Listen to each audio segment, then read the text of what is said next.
On a breathtaking, stormy night in a remote village on an isolated island, we witness one of the most brutal moments. It starts with a woman completely losing it in the peak of her labor pain because she's seconds away from giving birth to twins. Right then, the old midwife tells her to hang in there just a little longer, trying her best to hold off the birth until dawn. The assistant hears this and thinks it's an absolute joke. Like, how is a woman in active labor supposed to control that? But the old lady makes it clear, even if she dies, she has to hold out until dawn.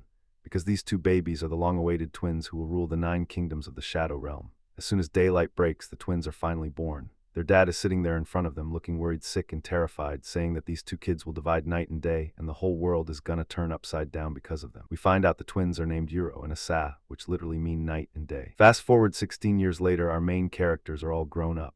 Now let me introduce you to our boy Yuru. At first glance, you'd think he's soft as a marshmallow, but this kid is low-key a badass with 9 lives. His only goal in life is to protect his twin sister, and he has no clue why the whole world is trying to keep them hidden. We see him chilling in the woods, waiting out in total silence to hunt a bird. As soon as he secures the bag, he heads back to the village. On his way, he hears a roaring sound coming from above. He looks up at the sky and figures it's just a dragon's trail. The moment he gets back to the village, his buddy Danji is there waiting for him, chewing him out for going hunting alone without letting him know. Danji asks him what he would have done if he got hurt or if something went sideways while he was out there by himself. But Yuru, being the reckless guy who honestly gives 0 F, shrugs it off to reassure him, saying there's no need to stress because he can watch his own back and knows how to handle his business. Right then, Danji spots the bird Yuru caught, instantly forgets why he was mad, and gets hyped, especially since his stomach is about to be blessed. On their way home, they pass by some villagers harvesting rice. Yuru offers to give them a hand. Kids got manners, you know. That's why as he walks through the village, everybody greets him with nothing but love. It's obvious he's a total fan favorite around there. When he finally gets home, we see the 2 women who delivered him. We find out the old lady is named Yamaha and the other woman is Danji's mom. The second she sees her son, she goes, "Perfect timing, get over here and help us out a bit." But Danji pulls an excuse out of thin air and dips. Ultimate disrespect, honestly. Yuru ignores Danji's drama and asks Yamaha about his sister Asa. She tells him she's doing just fine and working hard as usual. Yuru walks inside and we see his sister in a pitch-black room, locked away in a place that looks straight up like a prison. There's a huge secret behind this that we'll find out later. As soon as she sees him, she welcomes him with a smile and asks how it went. He sits down and tells her about Danji and the bird he caught, adding that he wanted to hunt something bigger, especially since there's been no rain this year and the crops aren't looking too hot. Asa anxiously asks him if the villagers will have to head down the mountain to find work. When he tells her that's probably how it's gonna play out, she asks if he's leaving with them. He goes, "Hell no, why do you think I'm busting my ass hunting? If I catch some decent game, I won't have to go down there to work." She begs him not to walk out on her like their parents did. He responds, comforting her and promising he's not leaving the village, and as long as she's here, he's staying right by her side to protect her. Right at that moment, Danji's mom walks in and lets Yuru know that a guy named Dara has arrived. Yuru heads over to Dara, who's clearly a merchant bringing goods to the village. The villagers are all crowded around Dara, everyone telling him what they need, doing the whole bartering thing. As soon as Dara spots Yuru, he calls him over and asks if he needs anything, but Yuru says he's good. Dara throws him a ball and says, "I know you don't need anything, you just want a toy for your sister." After Dara finishes selling his stuff, he leaves the village. Later, Yuru goes to harvest rice with Danji. Out there, Danji opens up to him, saying he wishes he could leave the village and go see the outside world because he's convinced life out there must be way better than this broke, isolated village. But Yuru isn't buying it and asks, "What makes you so sure the outside world is any better than this place?" Danji fires back saying it's a no-brainer because everyone who leaves for work never comes back. Like, doesn't that strike you as weird? Anyway, Yuru says he personally prefers the village and doesn't want to leave. His patriotic side is really showing through here. Danji replies, "Yeah, easy for you to say. You've got a little sister to keep you company. Me, I'm out here struggling all on my own. What do you say we all 3 leave this village together?" Yuru shuts him down, telling him that's not happening and he's not letting Asa anywhere near him because he'd ruin her morals, calling him a wild kid with 0 home training. While they're talking, they're startled by a bizarre sound in the sky. Yuru says it's the sound of dragons, but Danji replies that this doesn't sound like the usual stuff. They start looking all around, trying to find the source of the noise, which keeps getting louder by the second, and they have no clue where it's coming from. Then, out of absolutely nowhere, the entire village shakes as if some kind of barrier just shattered. The source of the noise finally reveals itself, a fighter jet zooming through the sky, followed by helicopters hovering right over the village. The villagers are completely shell-shocked because they've never seen anything like this before. Being a primitive village, they literally thought these planes were just dragons. Out of the shadows, a group of armed men appears, and anyone they catch sight of, they drop them instantly and silently. It's glaringly obvious they're a highly trained special forces unit. Within seconds, the village turns into a mass grave after a horrific, bloody massacre.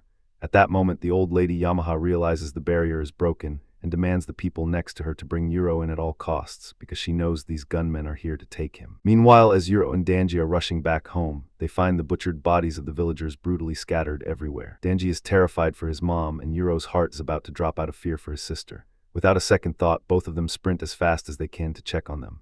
On their way, they run into two gunmen who open fire on them, but Yuru quickly takes them down, pinning them with 2 arrows in a flash. After making sure nobody is chasing them, they finally arrive at the entrance of the village. Danji is low-key panicking, asking himself if his mom is even okay. Yuru tells him to check his emotions and give him a hand, making him help move some heavy-ass rocks from behind the statue near the gate. In no time, Yuru uncovers a secret trapdoor that leads straight into the house.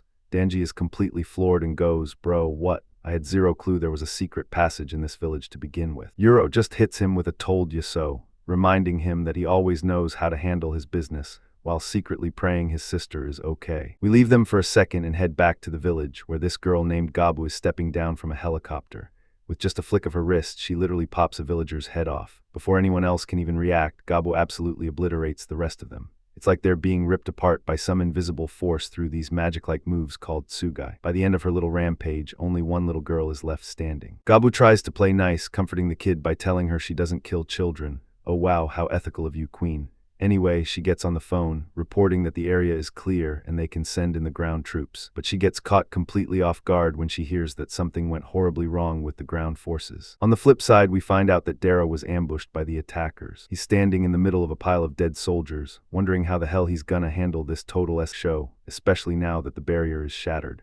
He calls up a woman named Hana, briefs her on the situation, and tells her they need to change the meetup spot because Asa has most likely already made it to the village. Deep inside the village, we see this girl dragging Yamaha's dead body right into the room where Asa is. The moment she sees Asa, she goes, gross, and with a wave of her hand, she blows the gate to pieces, instantly killing fake Asa. Right at that exact second, Yuru bursts in only to find his sister swimming in a pool of her own blood. Time literally freezes for him, and his heart starts racing like crazy. The only sister he had left in this world, slaughtered right before his eyes. Clutching his rage, he glares at the girl, but she just looks back and tells him, "Don't be surprised. I'm your real sister, and I came here to break you out of this fake-ass place and wipe out everyone else." Yuru is utterly traumatized by her words, screaming, "Who the hell are you and what are you even talking about? You are definitely not my sister." He whips an arrow out of his quiver and shoots it straight at her, but she counters with a blast that completely levels the walls of the place. Meanwhile, outside the castle, Dara is sneaking into the village, looking like an absolute beast on the move. With high-level combat skills, he's single-handedly wiping out every single gunman in his path, completely staying off the helicopter's radar. That is, until he runs smack into Gabu. He doesn't even flinch, not at her and not at those giant moving teeth floating next to her. Gabu is thrown off by his confidence and goes, "Wait, you can actually see them." The second she finishes her sentence, the monster lunges at Dara, but he cracks under pressure. Nope. He dodges the attack and fires 2 rounds right at Gabu, which the monster blocks. And despite how insanely intense the situation is, our boy Dara cracks a joke right in the middle of it, telling her, "Man, if I had teeth like that, I'd never have to visit a dentist in my life. And honestly, I wish he hadn't opened his mouth because his trolling completely triggers her." She gets incredibly pissed that he's taking her so lightly. She then asks if he's the one who slaughtered the special forces. Dara fakes a retreat, turning his back on her to make it look like he's running away. She gets ready to shut him down, but gets totally blindsided by a bomb dropping on her straight from the sky. At the exact same time, we see the real Asa standing there while Yuru is flat on the ground. She apologizes to him, explaining that she just wanted to pin his arrow and nothing more, but she's still not used to controlling her powers. Right then, the ball he had drops and rolls over to the fake Asa's corpse. Out of nowhere, a ghost rises from the blood on the floor and pins Asa down. Yamaha, who we all thought was a goner, wakes up and screams for Dara, ordering him to grab Yuru and get the hell out of there immediately. She begs him to hide Yuru outside the village among regular people and make sure nobody can ever get to them. Just like that, Dara appears out of nowhere, scoops Yuru up and books it. Meanwhile, Danji is busy helping his mom, who got injured during the attack. The moment Dara bursts out of the secret passage, he tells Yuru they're heading down the mountain right this second. Yuru fires back, asking what the hell is going on, but before he can even finish his sentence, a helicopter shows up and starts raining bullets on them. They're forced to take cover, completely blowing their window to escape. With Yuru's brain completely fried by everything that's happening, he starts questioning everything. Is his sister still alive? Who the hell was that girl who claimed to be his sister? Dara tells him there's zero time for a history lesson, shoves a medallion into his hand and says, "Hold on to this," pointing to a slot in the ground that has the exact same shape as the medallion. Yuru looks at him like he's crazy and goes, "Are you serious right now? Is this really the time?" Dara snaps back, telling him to just shut up and do what he's told. Yuru takes the medallion, totally clueless, and just goes along with Dara's plan. But surprise, surprise, the slot is completely jammed with dirt, so he has to frantically dig it out. The second he drops the medallion into the slot, Dara delivers a massive slap to the back of Yuru's head, slamming him face first into the dirt so hard that he actually starts bleeding. Yuru, naturally, loses his mind and screams, "What the hell are you doing, you jackass?" While they're busy fighting, the sniper in the helicopter is locking in, getting ready to finish them off. But at that precise moment, the medallion, now completely soaked in Yuru's blood, starts glowing like crazy. Along with it, the two statues at the village entrance emit a blinding light that flashes everyone. The soldiers in the helicopter are completely stunned as the chopper suddenly starts shaking and getting crushed in a bizarre way. Yuru looks up and sees two phantom figures grabbing the choppers and ripping them to shreds. Dara grabs Yuru and runs for his life before the helicopters crash and flatten them into pancakes. Meanwhile, Gabu is watching the smoking wreckage of the choppers, totally pissed because now she doesn't have a ride back. She mutters to herself, wondering whose Tsugai just showed up, hoping they're weak otherwise. This situation is gonna get way more derailed than it already is. We cut back to Yuru, who opens his eyes to the sound of someone saying, well, our master's just a little kid this time around. Look at this left. We'll be able to control him with zero effort. Standing right in front of him are two figures, staring at him intensely. Dara breaks it to him, telling him he can call them monsters, phantoms, demons, or whatever floats his boat. But the bottom line is, these two are his personal Tsugai. Yuru, of course, is standing there completely lost and confused, just like the rest of us. In the middle of this existential crisis, he flashes back to the first time his dad showed him that secret tunnel, telling him it leads directly outside the village, and that right and left would protect him at all times. He snaps out of his memories to the voices of right and left, who inform him that from this day on, they are his official Tsugai. While left is busy making fun of Yuru for standing there frozen like a statue, right tells him to cut it out and stop bullying the kid. Dara steps into the conversation, giving a respectful nod to right and left, but warns them that this isn't exactly the best time for a meet and greet, because some incredibly powerful people are hunting them down. They shoot back, making it clear that Yuru is their one and only master, and they aren't taking orders from anybody else. Dara argues back because, as they can clearly see, Yuru's head is jammed and they have zero time. Right at that split second, Gabu shows up and goes, "Damn, these Tsugai look pretty badass. Wonder who they belong to." Yuru finally snaps out of it and looks up like, what in the world is this floating mouth? Did this thing crawl straight out of a dentist's nightmare or what? Honestly, its vibe is totally off. Dara tells him, "Bro, shut your mouth. I literally just dropped a bomb on them and it didn't even scratch them." Gabu fires back, bragging that her teeth are strong as hell, then points at Yuru and says, "So you must be a Saz brother. All right, kid, wrap it up, you're coming with us." Right then, the image of his slaughtered sister and the rest of the villagers swimming in their own blood flashes before Yuru's eyes. He glares at her and asks, "Are you the one who massacred the villagers?" She casually replies, "Yep, that was all me." When Right tells Yuru, "Just give us the word master and we'll handle it," they shoot back that he isn't about to give them orders since they're the village guardians and he's just a little kid. But he tells them he's got two demands. First, they need to save whatever's left of the villagers and get them to safety. Second, they need to leave this loudmouthed chick to him because he's gonna personally obliterate her. Other than that, they have free reign to go wild. As he finishes his speech, he pulls out an arrow and locks it into his bow. Right gets totally hyped, thrilled that their luck finally hooked them up with a master who's just gonna let them loose. On the other side, Asad drops Yamaha's body, telling her that she's never going to forgive them for what they did to them, no matter what. She walks out of the place, and on her way, she runs into Danji. The moment he spots her, he immediately shields his injured mom. She just passes right by them and keeps moving. We cut back to Right, who flies straight at Gabu. She instantly drops into a defensive stance. He lets her know he's just heading out to save the villagers, but gives her a heads up to watch her back because his sister is in a pretty foul mood. Before he can even finish his sentence, Left delivers a devastating kick to Gabu and her Tsugai using a whole fighter jet. In a fraction of a second, Yuru snipes her with an arrow, piercing her leg and bringing her crashing to the ground. He locks in a second arrow to finish the job, but Gabu's Tsugai scoops her up at the last second and flies away. Yuru chases after her, with Dara grabbing the medallion and hot on his heels. Meanwhile, Right is busy waking up a little girl who was caught in the attack. Once she opens her eyes, he makes sure she's not hurt. Then he remembers she can't see him, so he reveals himself to her and she immediately faints all over again. He picks her up, drops her off with the rest of the kids he rescued, and grumbles, "Man, kids these days have zero respect. Like, even if I were a ghost, you don't gotta pass out like that, bro." "Well, buddy, you're technically a ghost, but whatever." At that exact second, Asa appears. Right gets excited that someone can finally see him, but out of nowhere, she attacks him instantly. He blocks her strike with a loud groan, yelling, "What's with the attitude? If you want to catch these hands, wait till I'm done with what I'm doing and then I'll totally wreck you." But she just ignores him and walks away, leaving him noticing that something is seriously off about her. On the flip side, Gabu is hiding out and taking cover behind her Tsugai, absolutely scared to death. Standing right across from her is Left, who's using all her raw strength to pry open the door, or rather, the giant monster's teeth. The moment left succeeds, Yuru lets an arrow fly, pinning Gabu right in the shoulder. She screams in pure agony. At that point, clears throat. She realizes Yuru operates on a no mercy, no breaks policy. But lucky for her, Asa bursts onto the scene, destroying the gateway and saving her right before Yuru can put her down for good. Yuru doesn't give a damn about any of this drama. He stands on top of the rubble, pointing his weapon straight at them, and demands to know who Asa really is. She calmly replies that she's his sister, Asa. Yuru shuts that down immediately, arguing that Asa is his twin, so there's no way she'd be older than him, let alone evil. She fires back, telling him that nutrition in the outside world is way better than in this broke-ass village, plus life hit her hard out there, which is why she grew up fast and tough. Right at that moment, Right flies in and goes, "All right, no need for a family feud here," confirming to Yuru that the girl in front of him is indeed his real sister because her scent is identical to his. Yuru is completely shell-shocked and asks, then who the hell was the Asa back at the mansion? Asa explains that she was just a fake clone meant to brainwash him. When she escaped the village with their parents 10 years ago, Yamaha and the villagers were terrified that Yuru would bounce and leave them too. So they cooked up this whole fake sister lie to keep him tied down to the village. And since he's a nice guy by nature, they knew he'd never walk out on his little sister. This is where Dara jumps into the conversation, going, "All right, now that we're all caught up, what do you say, Miss Asa? How about you back off and we call it a day?" When Yuru protests, Dara pulls him aside and explains that their main goal is to kidnap him, plus they have zero clue what Asa's actual power levels are. If he insists on fighting, things will completely spiral out of control, the village will be flattened, and all the kids they just saved will end up dead. Yuru is finally convinced and decides to roll with Dara's plan.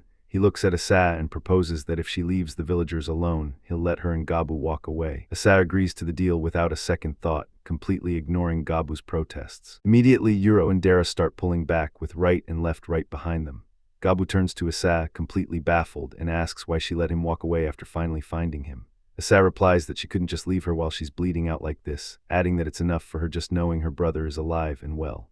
Gabu's Tsugai pulls the arrows out of her body, muttering that Yuru is a ruthless hunter. She's shocked to see Asa tearing up, crying happy tears because her brother is alive, after she had basically lost all hope over the last 10 years. In the middle of all this, the barrier hiding the village starts booting back up.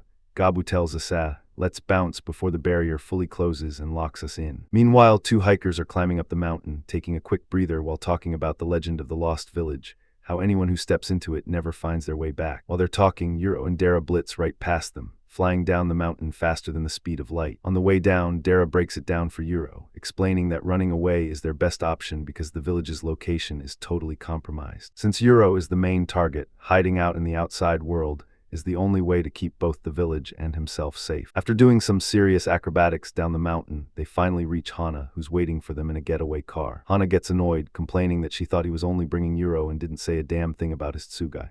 Dara tells her to cut the chatter because they're out of time and need to move ASAP.